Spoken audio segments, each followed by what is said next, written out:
I didn't notice him right away. At first, it was just a feeling. Sticky and unpleasant, like someone standing behind you in a room, but you're too afraid to turn around.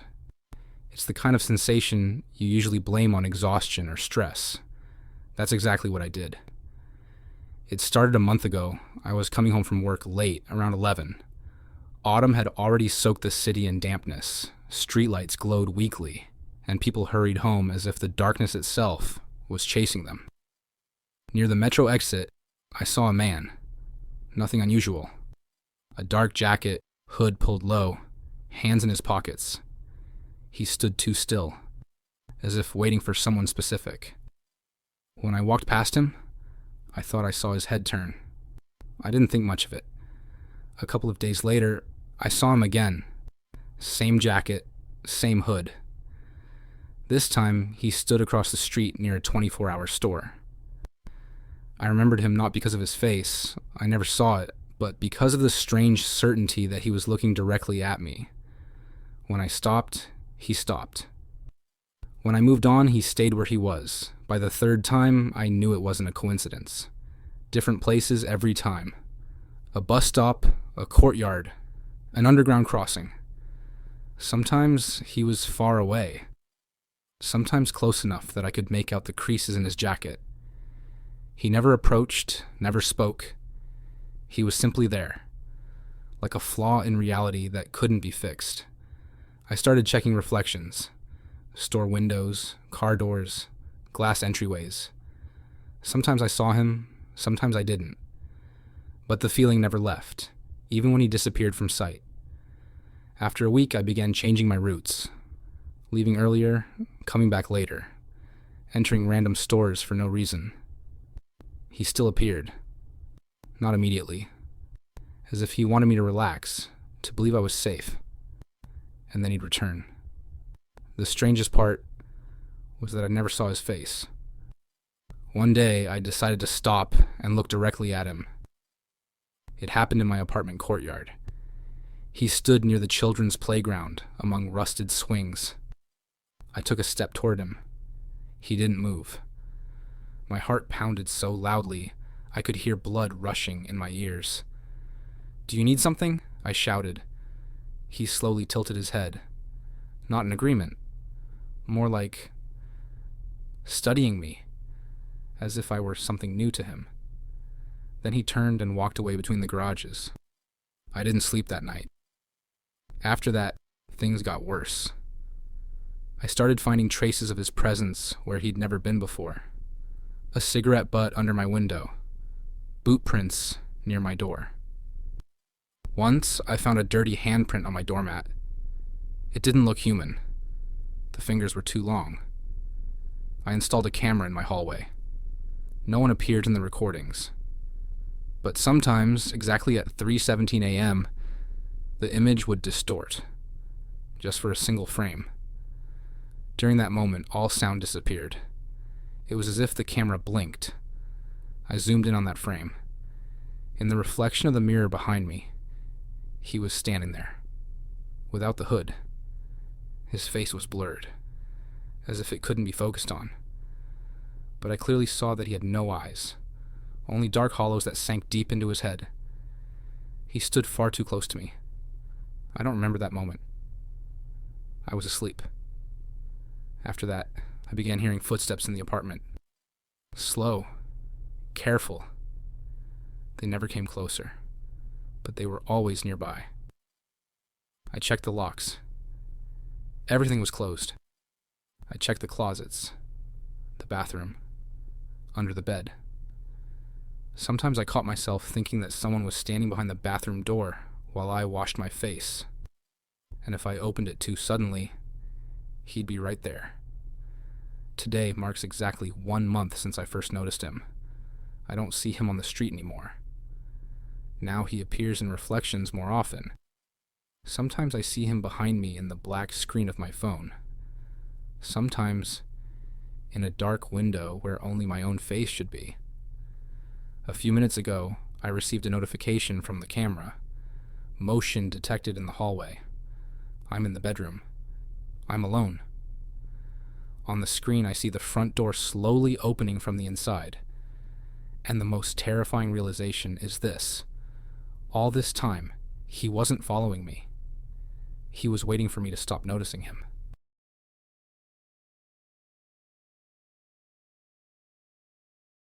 I've lived in this neighborhood for almost 10 years. A quiet suburb, old private houses, narrow streets without sidewalks, and streetlights that only work every other time. It was always peaceful here, so quiet that in the evenings you could hear trees creaking in the wind or a dog barking several blocks away. The house across from mine is special. It's been abandoned for as long as I can remember. 2 stories tall, peeling gray paint, boarded up windows, and a crooked fence. A family used to live there, but they moved out suddenly, leaving almost everything behind. Since then, the house has stood lifeless, like a movie set. No light, no sounds, no signs of life. At least that's what I used to think. It started with small things.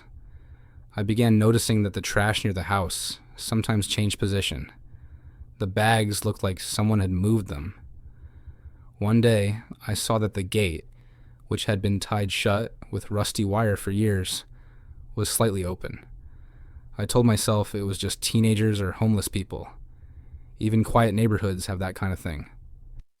The first real doubts came at night. I often work late, so I'm used to sitting by the window with a cup of coffee. Around 2 a.m, I absent-mindedly looked toward the house across the street and froze. A dim light was glowing in one of the second-floor windows. Not bright, not electric. Yellowish, like an old incandescent bulb or a candle. I blinked, convinced I was imagining it. The light disappeared. The next day I went closer. All the windows were boarded up from the inside. No cracks, no gaps. I stood there trying to convince myself I was just tired and seeing things, but it only got worse. Sometimes at night, I heard footsteps. Not inside my house. Outside. Slow, steady steps, as if someone was walking over dry leaves. I looked out the window. The street was empty. Only the house across from mine stared back with its dark windows. A few days later, I noticed footprints in the dirt. Clear human footprints leading to the back door of that house. A door that, according to all my memories, had been boarded shut. That's when I started feeling like I was being watched. When I left in the morning, it felt like someone was standing behind the second-floor curtain, watching me. But when I focused my eyes, there was nothing there. Sometimes, when I came home in the evening, I found my fence slightly open. Once, my front door wasn't locked, even though I clearly remembered locking it. I didn't tell anyone. I didn't even want to admit it to myself. The breaking point came on a rainy night. The light appeared again. This time, it didn't disappear.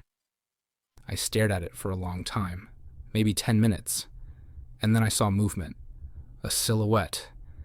It stood right by the window. Tall, far too thin. Its head was tilted at an unnatural angle, as if it was studying me. I couldn't see a face, only a dark shape against the dim light. And it didn't move. A cold wave ran down my spine. Breathing became difficult. I wanted to step away from the window, but I couldn't. It felt like if I turned my back, it would be closer. The light went out. The next day, I made a decision. I took my phone, a flashlight, and crossed the street. The gate was open. The wire lay on the ground, neatly cut. Inside, the house smelled of dampness and something else. Stale, sweet, wrong. The floor was covered in footprints, fresh ones. The walls were scratched as if someone had dragged their fingernails across them. In one of the rooms, there was an old mattress. Nearby, empty cans, water bottles, and photographs. Photographs of me, taken from a distance. Me on the porch, me by the window, me sleeping. I ran. I don't remember how I got back to my house. That same night, I packed my things, planning to leave for at least a few days. But before stepping outside, I accidentally glanced at the window. The light was on. In my house, on the second floor. I was standing outside. The keys were in my hand. And that's when I understood. The house across the street was no longer abandoned because whoever lived there had already moved in. With me.